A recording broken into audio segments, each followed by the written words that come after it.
좀 길지만 우리 교독하고 이 본문 말씀에 은혜 받으시길 바랍니다. 사라가 127세를 살았으니 이것이 곧 사라가 누린 횟수라. 사라가 가나안 땅 헤브론 곧 가야바롯에서 죽음에 아브라함이 들어가서 사라를 위하여 슬퍼하며 애통하다가 그 시신 앞에서 일어나 나가서 헷조석에게 말하여 이르되 나는 당신들 중에 나그네요 거류하는 자이니 당신들 중에서 내게 매장할 소유지를 주어 내가 나의 죽은 자를 내 앞에서 내하다가 장사하게 하시오. 헷조석이 아브라함에게 대답하여 이르되 내 주여 들으소서. 당신은 우리 가운데 있는 하나님이 세우신 지도자이시니 우리 묘실 중에서 좋은 것을 택하여 당신의 죽은 자를 장사하소서. 우리 중에서 자기 묘실에 당신의 죽은 자 장사함을 금할 자가 없으리이다.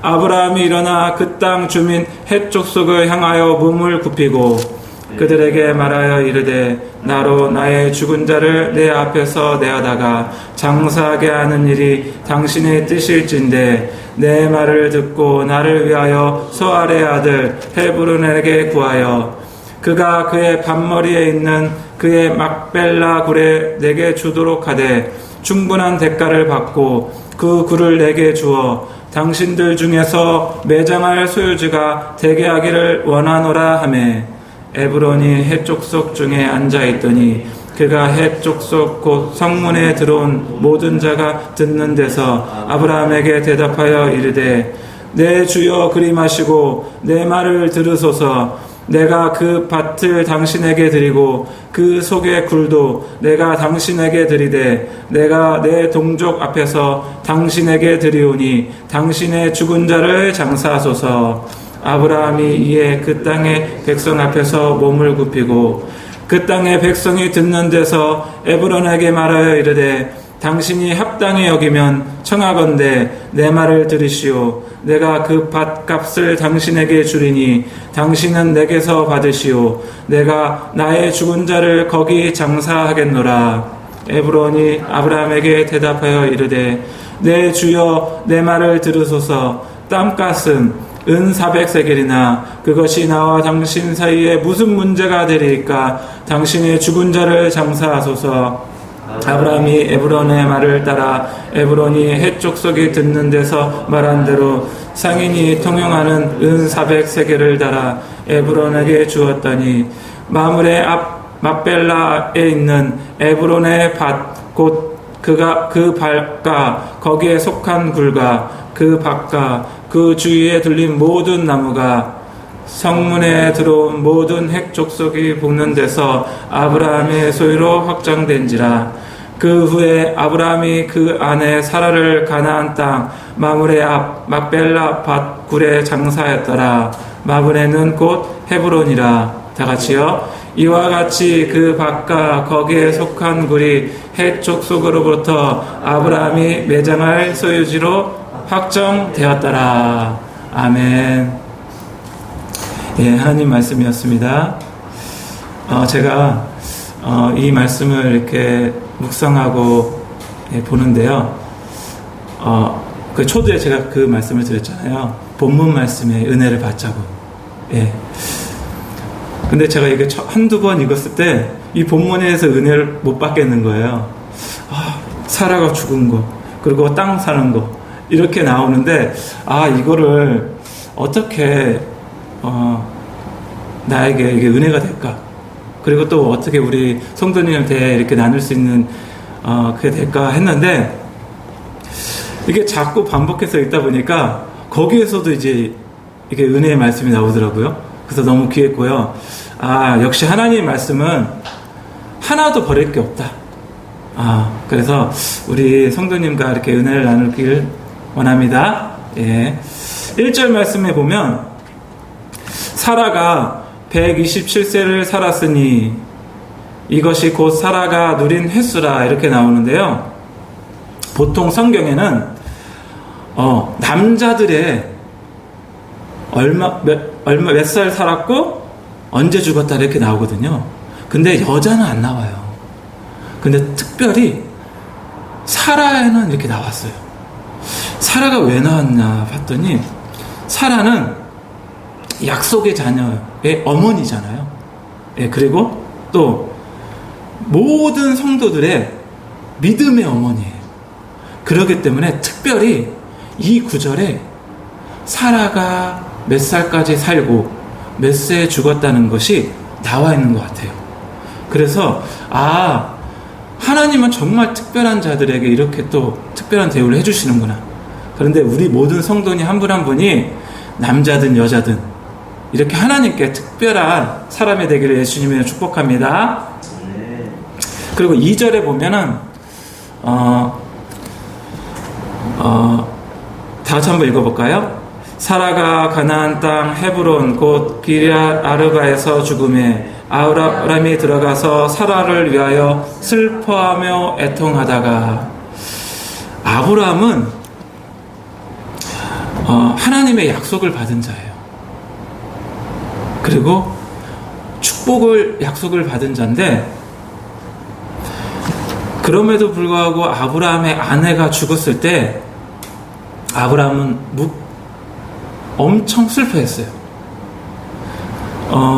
아브라함이 사라를 얼마나 사랑했는지 여기에 나와 있어요. 아브라함은 단순히 하나님의 복 때문에 기뻐하는 거에 그치지 않고 정말 사라를 사랑했어요. 그렇기 때문에 아브라함은 하나님의 복이 지금 현재 본문 상황에서는 누리고 있지 않아요. 그럼에도 불구하고 아브라함은 그 내세의 복을 기다리는 자였어요. 그런데 사라가 죽었을 때 그 마음이 너무나 힘들었어요. 슬퍼하고 애통했어요. 그걸 봤을 때 우리가 아무리 내세의 복을 기다린다고 하더라도 우리가 살아가는 데 있어서의 슬픔, 애통함이 있을 수 있다. 그러니까 우리는 슬퍼하고 애통하지만 또한 내세의 축복을 기다리는 자 되길 예수님을 축복합니다. 예, 그래서 창세기 12장 1절에서 3절에 보면 이렇게 제가 이렇게 복을 간단히 이렇게 추려봤는데, 무슨 복을 받았냐면, 내가 너를 큰 민족이 되게 하겠다. 그리고 너를 축복하겠다. 그리고 내 이름을 크게 하겠다. 그 다음에 하실 말씀이 뭐냐면, 내가 너를 존경하는 자에게 복을 주겠다. 그리고 너를 멸시하는 자에게는 저주를 하겠다. 이게 복의 핵심이거든요. 그런데 4절에 보면은 아브라함이 이렇게 고백을 해요. 나는 당신들 중에 나그네요 거류하는 자이니. 하나님께서 아브라함에게 어마어마한 복을 약속했는데, 지금 아브라함이 고백하는 건 뭐예요? 나는 나그네고 이 땅에 거류하는 자다. 이렇게 고백하고 있잖아요. 그러니까 이 말이에요. 이 나그네라는 말은 고향이나 고국을 떠난 자, 그리고 떠나서 사는 자를 말하는 거고, 그리고 우고한 자는, 거류하는 자는 낯설고 정이 들지 않는 곳에 거기서 체류하는 것을 말하는 거거든요. 근데 지금 아브라함이 지금 상황이 그렇다는 거예요. 복의 약속은 받았지만 지금 나그네의 삶을 살고 있어요.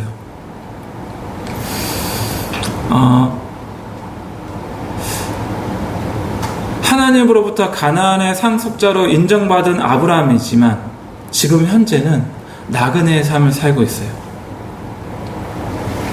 그런데 이 아브라함은 이 기업이 단지 이 세상에 속한 것이 아니라 하늘에 속한 것임을 깨닫고 있었음을 시사해 주는 거예요. 만약에 그 현 상황만 봤을 때는 아브라함은 절망했을 거예요. 하지만 하나님은 내가 지금 누리고 있지 못하지만 결국은 누리겠지만 그 누리는 것이 결국은 내세 그 복을 누릴 거다. 이거를 아브라함은 기대하고 있었던 거예요. 그리고 6절에 보면 이렇게 나와 있거든요. 내 주여 들으소서 이렇게 돼 있잖아요. 그런데 이거를 이제 오해하시는 분이 있어요. 그때 당시에 그러면 아브라함을 하나님처럼 섬겼나 보다.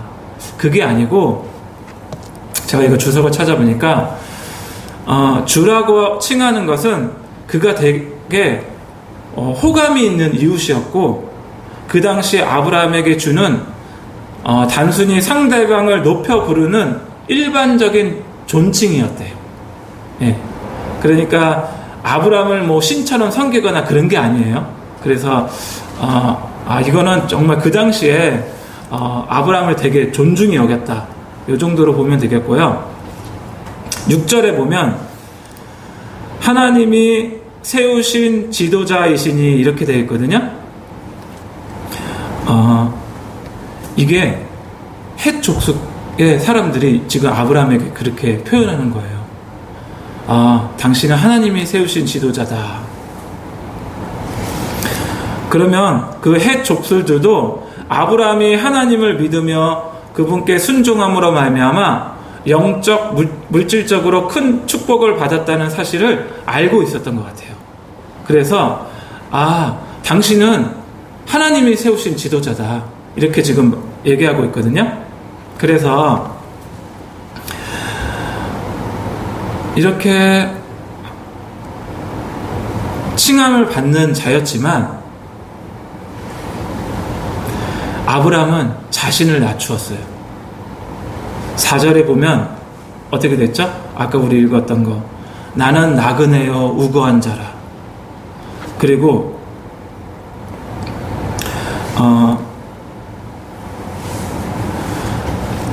또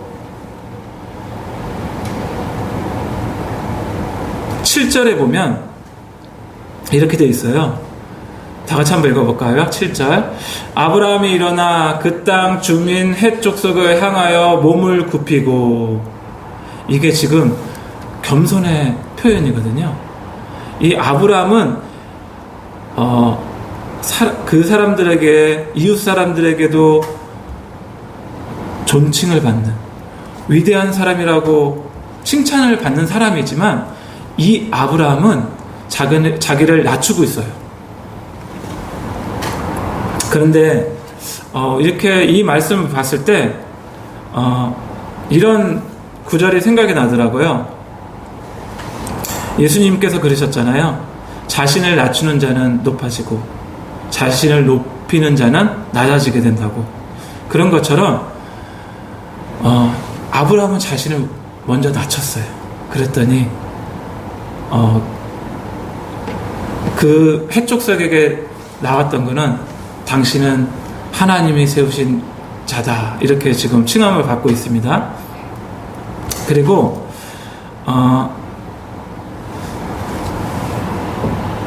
아브라함의 이 겸손은 12절에도 나와요. 12절에 보면은 아브라함이 이에 그 땅의 백성 앞에서 몸을 굽히고 이런 표현이 있잖아요. 아브라함은 하나님의 약속을 받은 자예요. 그리고 또 주변 사람들에게 인정받은 자예요. 그럼에도 불구하고 이 아브라함은 자신을 낮추었어요. 그런데 이런 거 봤을 때 우리가 조금 잘 되고 잘 나갈 때 이런 경향이 있어요. 자신을 높이는 자들이 있어요. 특별히